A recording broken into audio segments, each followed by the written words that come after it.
पारिवारिक झगड़े में चली गोलियां, घर पर आकर किया हमला। ये तस्वीरें अमृतसर के गुरबख्श नगर इलाके की है। यहाँ गुंडागर्दी का नंगा नाच खेला गया और जिसको देखकर साफ पता चल रहा है कि पंजाब में हमलावरों को कानून और पुलिस का कितना खौफ है और आम नागरिक अपने घरों में कितना सुरक्षित है। दरअसल ये मामला अमृतसर के गुरबख्श नगर में एक पारिवारिक झगड़े का है, जहां पारिवारिक सदस्यों का आरोप है कि उनकी बहू के भाई ने उनके घर पर आकर हमला किया है और इसी के साथ उनकी बहू ने उन पर नाजायज दहेज मांगने का आरोप भी लगाया है। पत्रकारों से बातचीत करते हुए रोहित भक्त का कहना था कि वह अपने घर से बाहर किसी कार्यक्रम में गया हुआ था कि पीछे से उनके ससुरालियों ने उनके घर पर आकर पत्थरबाजी कर हमला किया और फायरिंग भी की। उन्होंने कहा कि उनके घर के बाहर गाड़ियों की तोड़फोड़ भी की गई है। उनका आरोप था कि इस हमले के पीछे उसकी पत्नी और उनके ससुरालियों का ही हाथ है। उन्होंने पुलिस से हमलावरों को जल्द से जल्द गिरफ्तार कर इंसाफ की गुहार लगाई है। वहीं मौके पर पहुंचे पुलिस अधिकारी ने कहा कि पारिवारिक सदस्यों के बयानों के आधार पर मामला दर्ज कर लिया गया है और सीसीटीवी फुटेज भी खंगाले जा रहे हैं। बता दें कि पुलिस को मौके पर 3 जिंदा कारतूस बरामद हुए हैं, जिसकी गहनता से जांच कर हमलावरों को गिरफ्तार कर सख्त कानूनी कार्रवाई की जाएगी। मेरा नाम राज रानी है, ठीक है। मेरे हस्बैंड का नाम सोमनाथ है, मेरे बेटे का नाम रोहित भगत है। एको ही मेरा बेटा है ते वो सारा साडी नूंह है, ठीक है। वो लड़के गई दी है, झूठ ही कहती कि ये दाज मंगते गड्डी मंगते है। एक दिन उन्हें गड्डी भी किसी ने ਉਹਦੀ ਤੋੜਤੀ, मेरे मुंडे का नाम लाता। उन्हें कहा सबूत दवो, ये नहीं निकलिया, होर निकलिया। पहले नंबर ते दूजे नंबर ते किसी नाल विआही दी है, उत्थे भी ਉਹਦੇ ਬੱਚੇ ने, वो भी साडे पल्ले पाउंदी है। साडी इक्को ही बेटी है, इक्को ही मेरी पोतरी 2 साल की, ठीक है। ਉਹ ਮੈਨੂੰ ਉੱਥੋਂ ਉਹਨਾਂ ਦਾ ਕੀ, ਉਹਨਾਂ ਦੇ ਉੱਥੋਂ ਦਾ ਨਾਂ ਕੀ ਹੈ, ਉਹਨਾਂ ਦੇ ਘਰ ਦਾ ਸਾਰਾ ਦਾ। ਅਸੀਂ ਤਾਂ ਕਦੀ ਗਏ ਨਹੀਂ ਉਹਨਾਂ ਦੇ ਘਰ, ਜਦੋਂ ਦੀ ਉਹ ਵਿਆਹੀ 2.5 ਸਾਲ ਦੀ ਹੋ ਗਈ ਜੇ। 2.5 ਸਾਲ ਹੋ ਗਿਆ ਉਹਨੂੰ ਇੱਥੇ ਆਈ ਨੂੰ। ਇਹ ਤੁਹਾਡੇ ਬੇਟੇ ਦੀ ਲਵ ਮੈਰਿਜ ਹੋਈ ਹੈ ਜੀ? ਹਾਂਜੀ, ਉਹਨੇ ਚੜ੍ਹਨਾ ਆਪਣੀ ਪੌੜੀ, ਉਤਰਨਾ ਉਹਨੇ ਲੋਕਾਂ ਦੇ ਘਰਾਂ ਥੜਨਾ। ਕੀ ਅੱਜ ਕੀ ਕੀਤਾ ਉਹਨਾਂ ਨੇ, ਕੀ ਘਟਨਾ? ਅੱਜ ਇਹ ਵੇਖੋ ਜੀ, ਆ ਤੁਹਾਡੇ ਸਾਹਮਣੇ ਹੀ ਹੈ ਸਭ ਕੁਝ। ਆਪਾਂ ਤੇ ਅੰਦਰ ਹਾਂ, ਮੇਰਾ ਮੁੰਡਾ ਵਿਆਹ ਗਿਆ ਦਾ ਸੀ, ਠੀਕ ਹੈ। ਉਹ ਘਰ ਨਹੀਂ, ਇਹ ਘਰ ਨਹੀਂ ਹੀ ਹੈਗਾ। ਤੇ ਕੌਣ ਆਏ ਜਿਨ੍ਹਾਂ ਨੇ ਹਮਲਾ ਕੀਤਾ ਤੁਹਾਡੇ ਘਰ ਦੇ ਉੱਤੇ? ਕੌਣ ਆਏ? ਉਹਦੇ ਕੋਈ ਰਿਸ਼ਤੇਦਾਰੀ ਕੌਣ ਹੈ? ਮੇਰੀ ਗੱਲ ਸੁਣੋ, ਮੈਨੂੰ ਇਹ ਨਹੀਂ ਪਤਾ ਕੌਣ। ਉਹਨੇ ਫੋਟੋ ਵੀ ਵਾਇਰਲ ਮੇਰੇ ਮੁੰਡੇ ਦੀ ਕੀਤੀ ਹੈ, ਠੀਕ ਹੈ। ਤੇ ਕੋਈ ਰਿਸ਼ਤੇਦਾਰ, ਕੋਈ ਭੈਣ ਭਰਾ ਨਹੀਂ ਉਹਨੇ ਛੱਡਿਆ ਜਿਨ੍ਹਾਂ ਨੂੰ ਉਹਨੇ ਨਹੀਂ ਘਰ ਫੋਨ ਕੀਤੇ। ਉਹਨੇ ਮੰਗ ਕੀ ਕਰਦੇ ਪੁਲਿਸ ਪ੍ਰਸ਼ਾਸਨ? ਇਹੋ ਹੀ ਕਿ ਫੋਟੋ ਵਾਇਰਲ ਕੀਤੀ ਦੀ ਹੈ, ਠੀਕ ਹੈ। ਫਿਰ ਉੱਥੇ ਕੇਸ ਤੁਹਾਡੇ ਮੁੰਡੇ ਦੀ ਜਾਨ ਨੂੰ ਖਤਰਾ ਜੀ? ਹਾਂ, ਮੇਰੇ ਪੁੱਤਰ ਦੀ ਜਾਨ ਨੂੰ ਖਤਰਾ ਜੀ, ਉਹਨੇ ਫੋਟੋ ਵਾਇਰਲ ਕੀਤੀ ਜੇ, ਠੀਕ ਹੈ। ਅੱਜ ਵੇਖ ਲਓ ਬੂਹੇ ਬਾਰੀਆਂ ਭੰਨ ਗਏ ਜੀ ਆਣ ਕੇ, ਤੇ ਉਹਨੇ ਕਿਹਾ ਮੈਂ ਸਾਰਾ ਦਾ ਭਰਾ ਵਾਂ, ਮੇਰੀ ਭੈਣ ਨੂੰ ਤੰਗ ਕਰਦੇ। ਕਾਦੀ ਵਾਇਰਲ ਕੀਤੀ ਜੀ? ਵਾਇਰਲ ਕੀਤੀ ਕਿ ਇਹਨੂੰ ਫੜੋ ਤੇ ਇਹਨੂੰ ਕੁੱਟੋ। ਮੇਰਾ ਵੀਰ ਜੀ ਮਹੱਲੇ 'ਚ ਮੈਨੂੰ ਨਾਮ ਮੇਰਾ ਸ਼ੈਂਟੀ ਹੈ, ਉਵੇਂ ਮੇਰਾ ਨਾਮ ਰੋਹਿਤ ਭਗਤ ਹੈ।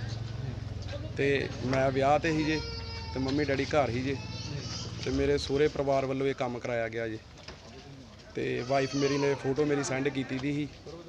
ਉਹਦੇ ਜਿਹੜੇ ਬ੍ਰਦਰ ਨੇ ਉਹ ਕੰਮ ਕਰਦੇ ਨੇ ਪੁੱਠੇ ਸਿੱਧੇ ਜੇ, ਹੈ ਜੇਲ੍ਹ 'ਚ ਨੇ। ਉਹਨਾਂ ਜੇਲ੍ਹਾਂ 'ਚੋਂ ਵੀ ਮੈਨੂੰ ਫੋਨ ਲਾ ਕੇ ਪਹਿਲਾਂ ਵੀ ਧਮਕੀਆਂ ਲਾਈਆਂ ਕਿ ਤੈਨੂੰ ਜਾਨੋਂ ਮਾਰ ਦੇਣਾ, ਠੀਕ ਹੈ।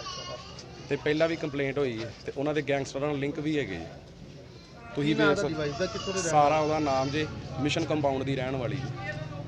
ਜਿਵੇਂ ਕਿ ਮੈਨੂੰ ਵੀਰਾਂ ਭਰਾਵਾਂ ਨੇ ਆਂਡੀਆਂ ਗਵਾਂਡੀਆਂ ਦੱਸਿਆ ਵਾ ਕਿ ਉਹਦਾ ਇੱਕ ਭਰਾ ਹੈ ਬਿੱਲਾ ਸੈਮ, ਉਹ ਇੱਥੇ ਆਏ ਦੇ ਸੀ ਜੀ।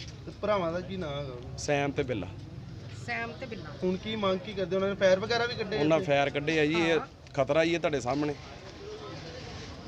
ਤੇ ਹੁਣ ਮੰਗ ਕੀ ਕਰਦੇ ਪੁਲਿਸ? ਮੰਗੇ ਕਿ ਬੰਦੀ ਕਾਰਵਾਈ ਕੀਤੀ ਜਾਏ ਜੀ। ਉਹਨਾਂ ਨੇ ਸਰੇਆਮ ਹੀ ਮਾਰਨ ਦੇ। ਇਹ ਵੱਲ ਨਹੀਂ ਵੇਖਿਆ, ਸਾਡੇ ਗਵਾਂਢੀ ਨੇ ਵੀਰ ਭਰਾ ਨੇ, ਉਹਨਾਂ ਨੇ ਕਿਸੇ ਨੂੰ ਵੇਖਿਆ ਨਹੀਂ, ਤੁਸੀਂ ਵੇਖ ਸਕਦੇ। ਮੇਰੇ ਗਵਾਂਢੀ ਚੰਗੇ ਜੇ ਨਾ, ਤੁਹਾਨੂੰ ਮੈਂ ਸਾ ਵੇਖੋ ਉਹਨਾਂ ਦਾ ਨੁਕਸਾਨ ਕਰ ਗਿਆ। ਮੇਰਾ ਨਾਮ ਹਿਮਾਂਸ਼ੂ ਬਜਾਜ ਆ। ਅਸੀਂ ਮੈਰਿਜ ਤੋਂ ਆਏ ਆ, ਮੈਂ ਆਪਣੀ ਵਾਈਫ ਨੂੰ ਛੱਡਣ ਆਇਆ ਇੱਧਰ, ਤੇ ਅਸੀਂ ਇੱਥੇ ਆ ਕੇ ਗੱਡੀ ਲਾਈ ਆ। ਮੇਰੀ ਵਾਈਫ ਦੀ ਤਬੀਅਤ ਨਹੀਂ ਖਰਾਬ, ਸਾਨੂੰ ਨਹੀਂ ਪਤਾ ਕੌਣ ਆ ਮੁੰਡੇ ਕੌਣ ਨਹੀਂ। 7-8 ਮੁੰਡੇ ਸੀ, ਉਹਨਾਂ ਨੇ ਆਂਦਿਆ ਪਹਿਲੇ ਆਲੇ ਬੂਹੇ ਤੇ ਇੱਟਾਂ ਮਾਰੀਆਂ। ਉਹਨਾਂ ਨੇ ਵੇਖਿਆ ਖਰੇ ਘਰ ਦਾ, ਉਹਨਾਂ ਨੂੰ ਖਰੇ ਭੁਲੇਖਾ ਪੈ ਗਿਆ ਕੀ ਹੋਇਆ, ਪਰ ਉਹਨਾਂ ਨੇ ਸਾਡੇ ਤੇ ਇੱਕ ਵਾਰੀ ਜਾਨਲੇਵਾ ਹਮਲਾ ਕੀਤਾ, ਸਿੱਧੇ ਗੋਲੀਆਂ ਚਲਾਈਆਂ। ਅਸੀਂ ਭੱਜ ਕੇ ਮਹਾਂ ਹੀ ਜਾਨ ਬਚਾਈ ਅੰਦਰ। ਤੇ ਮੇਰੇ ਮਦਰ ਆ, ਇਹ ਕੋਠੇ ਦੇ ਬੰਨੇ ਤੋਂ ਡਰ ਕੇ ਬੰਨੇ ਦੇ ਵੇਖਣ ਆਏ, ਉਹਨਾਂ ਨੇ 3-4 ਫਾਇਰ ਕੋਠੇ ਤੇ ਮਾਰੇ ਆ। ਪਰ ਸਾਨੂੰ ਐ ਨਹੀਂ ਪਤਾ ਕਿ ਮੁੰਡੇ ਕੌਣ ਆ ਕੌਣ ਨਹੀਂ ਆ। ਮੂੰਹ ਉਹਨਾਂ ਨੇ ਬੰਨੇ ਦੇ ਸੀ 12-13 ਮੁੰਡੇ। ਉਹਨਾਂ ਨੇ ਆ ਗੱਡੀਆਂ ਵੀ ਤੋੜਤੀਆਂ ਸਾਡੀਆਂ, ਅਸੀਂ ਮਹਾਂ ਲੁੱਕ ਕੇ ਜਾਨ ਬਚਾਈ ਆ। ਕੀ ਮੰਗ ਕੀ ਕਰਦੇ ਪੁਲਿਸ ਪ੍ਰਸ਼ਾਸਨ? ਸਾਨੂੰ ਇਨਸਾਫ ਚਾਹੀਦਾ ਵਾ, ਬੰਦੇ ਫੜੇ ਜਾਣ ਕੌਣ ਆ, ਸਾਨੂੰ ਪਤਾ ਲੱਗੇ ਕਿ ਬੰਦੇ ਕੌਣ ਆ, ਕਾਰਵਾਈ ਹੋਣੀ ਚਾਹੀਦੀ ਸਾਡੇ। ਸਾਹਮਣੇ ਆਈ ਹੈ ਸੀਸੀਟੀਵੀ ਕੈਮਰੇ ਲੱਗੇ ਆ, ਅਸੀਂ ਵੀਡੀਓ ਕਢਾਵਾਂਗੇ। ਅਸੀਂ ਆਪਣਾ ਇਨਸਾਫ ਚਾਹੀਦਾ, ਸਾਨੂੰ ਕਾਰਵਾਈ ਹੋਣੀ ਚਾਹੀਦੀ ਆ। ਬਾਕੀ ਮੁਲਾਜ਼ਮ ਆਏ ਆ, ਕਿੰਨੇ ਫਾਇਰ ਕੱਢੇ ਗਏ ਉਹਨਾਂ ਵੱਲੋਂ? ਫਾਇਰ ਘੱਟੋ ਘੱਟ 12-13 ਫਾਇਰ ਕੱਢੇ ਗਏ ਆ। 3-4 ਰੋਂਦ ਇੱਥੇ ਪਏ ਸੀ, ਉਹ ਮੁਲਾਜ਼ਮਾਂ ਦੇ ਕੋਲ ਆ। ਬਾਕੀ ਉਹਨਾਂ ਨੇ ਸਿੱਧੇ ਵੀ ਫਾਇਰ ਮਾਰੇ ਆ, ਉਹ ਸਾਨੂੰ ਰੋਂਦ ਨਹੀਂ ਲੱਭੇ। ਹੁਣ ਇਹ ਨਹੀਂ ਸਾਨੂੰ ਪਤਾ ਕਿ ਉਹਨਾਂ ਕੋਲ ਅਸਲਾ ਜਾਇਜ਼ ਆ ਕਿ ਨਜਾਇਜ਼ ਆ, ਪਰ ਇੰਨਾ ਅਸਲਾ ਆਇਆ ਕਿੱਥੋਂ? ਪਛਾਣ ਹੋ ਪਾਈ ਹਲੇ ਤੱਕ? ਬੰਦਿਆਂ ਦੀ ਪਛਾਣ ਨਹੀਂ ਹੋਈ, ਮੂੰਹ ਬੰਨੇ ਆ, ਕੈਮਰੇ ਲੱਗੇ ਆ, ਕੈਮਰੇ 'ਚ ਵੀਡੀਓ ਜਦੋਂ ਆਉਣਗੀਆਂ ਉਦੋਂ ਬੰਦਿਆਂ ਦੀ ਵੀ ਪਛਾਣ ਆਏਗੀ ਸਾਹਮਣੇ। ਕੀ ਮਾਮਲਾ ਜੀ ਜਿਹੜਾ ਇੱਥੇ ਗੋਲੀਆਂ ਚੱਲੀਆਂ? ਪਹਿਲਾਂ ਤਾਂ ਮੈਂ ਕਹਿਣਾ ਚਾਹੁੰਦਾ ਕਿ ਲਾਅ ਐਂਡ ਆਰਡਰ ਜਿਹੜਾ ਭਗਵੰਤ ਮਾਨ ਜੀ ਕਹਿੰਦੇ ਆ ਕਿ ਲਾਅ ਐਂਡ ਆਰਡਰ ਦਾ ਆਪਾਂ ਪੂਰਾ ਪਾਲਣਾ ਕਰਦੇ, ਪਰ ਮੈਂ ਵੇਖ ਰਿਹਾ ਜਿਉਂ ਦੀ ਸਰਕਾਰ ਬਣੀ ਹੈ ਉਹਦਾ ਕੋਈ ਲਾਅ ਐਂਡ ਆਰਡਰ ਦਾ ਕੋਈ ਨਹੀਂ। ਇੱਥੇ ਸ਼ਰੇਆਮ ਵੇਖੋ ਇੱਥੇ ਗੋਲੀਆਂ ਚੱਲੀਆਂ ਨੇ। ਫੈਮਿਲੀ ਦਾ ਡਿਸਪਿਊਟ ਸੀ ਜਿਹੜਾ ਹੱਲ ਵੀ ਹੋ ਸਕਦਾ ਸੀ, ਪਰ ਫੈਮਿਲੀ ਦਾ ਡਿਸਪਿਊਟ ਨੂੰ ਪਿੱਛੇ ਰੱਖਦਿਆਂ ਹੋਇਆਂ ਮੁੰਡਿਆਂ ਨੇ ਆ ਕੇ ਇੱਥੇ ਗੁੰਡਾਗਰਦੀ ਕੀਤੀ ਹੈ। ਸ਼ਰੇਆਮ ਗੱਡੀਆਂ ਤੋੜੀਆਂ, ਘਰ ਦੇ ਬੂਹੇ ਬਾਰੀਆਂ ਤੋੜੀਆਂ, ਫਾਇਰ ਕੀਤੇ ਆ।